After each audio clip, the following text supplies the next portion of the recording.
네, 안녕하세요 여러분. 반갑습니다. 상원쌤의 1학년에 돌아왔어요.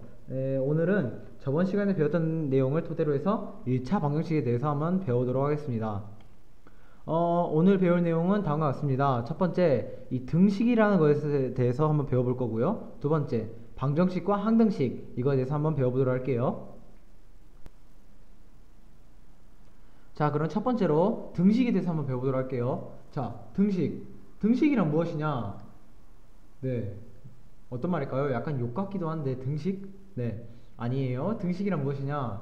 등호. 등호란 무엇이죠? 예, 이 같다 표시죠. 등호를 사용해 이 양쪽의 식이 같음을 표현한 식이에요.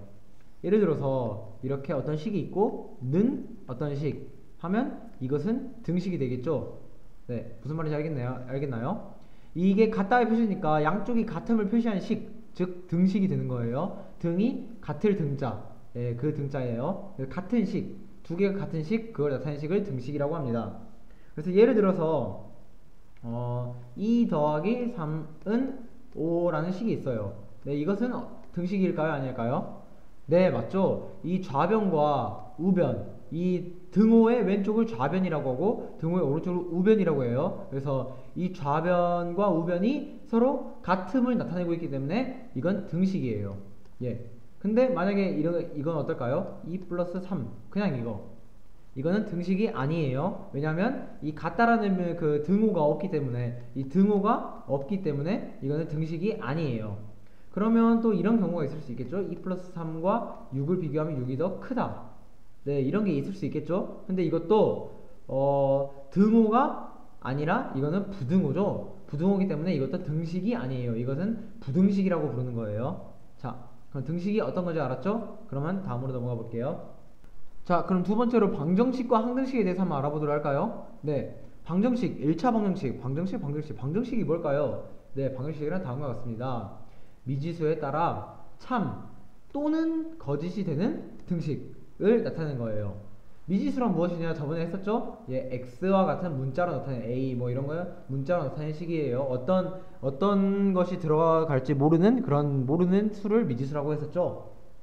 네. 그러면 예를 들어서 우리가 1차 방정식을 썼을 때 x 더하기 3은 5 이런 게 있으면 이 미지수가 x가 만약에 1이라고 하면 이것은 성립을 할까요? 안 할까요? 네, 1 더하기 3은 4니까 5가 아니겠죠? 성립을 안 해요. 하지만 x가 2일 경우는 2 더하기 3은 5 해서 성립을 하죠. 이렇게 x, 이 미지수 값에 따라서 참 또는 거짓이 되는 이 등식을 방정식이라고 하는 거예요.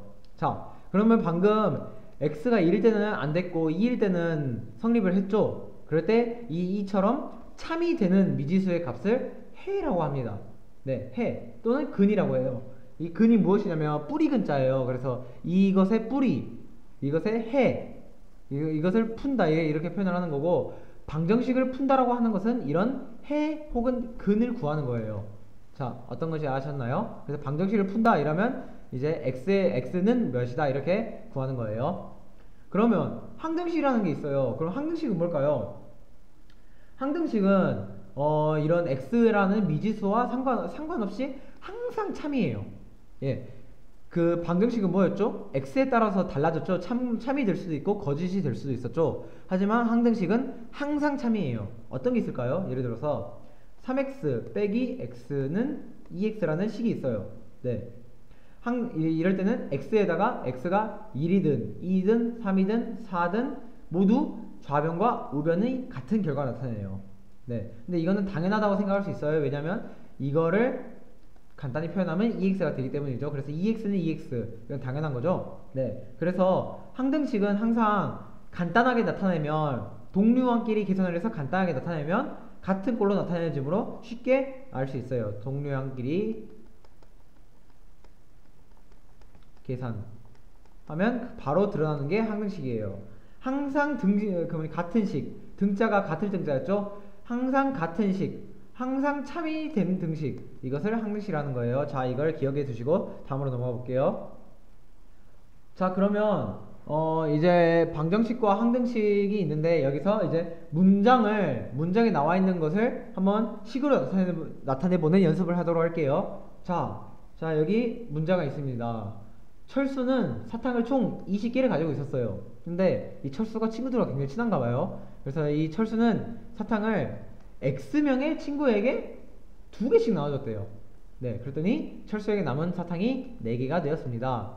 자, 그러면 이 상황을 한번 식으로 나타내 볼게요. 그러면 철수가 처음에 사탕이 20개가 있었죠. 20개가 있었는데 여기서 친구들에게 사탕을 X명의 친구들에게 2개씩 나눠주는 거예요. 그러면 2 곱하기 X가 되겠죠? 네, 그러면 이제 4개가 남았다는 거예요. 자, 이래서 20-2X는 4가 되어서 이렇게 방정식을 세울 수 있는 거예요.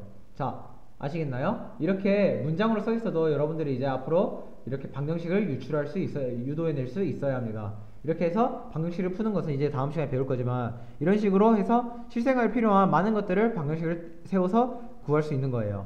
아시겠나요? 자, 그러면 이번 시간에 배운 것 복습 열심히 하시고 다음 시간에 보도록 합시다.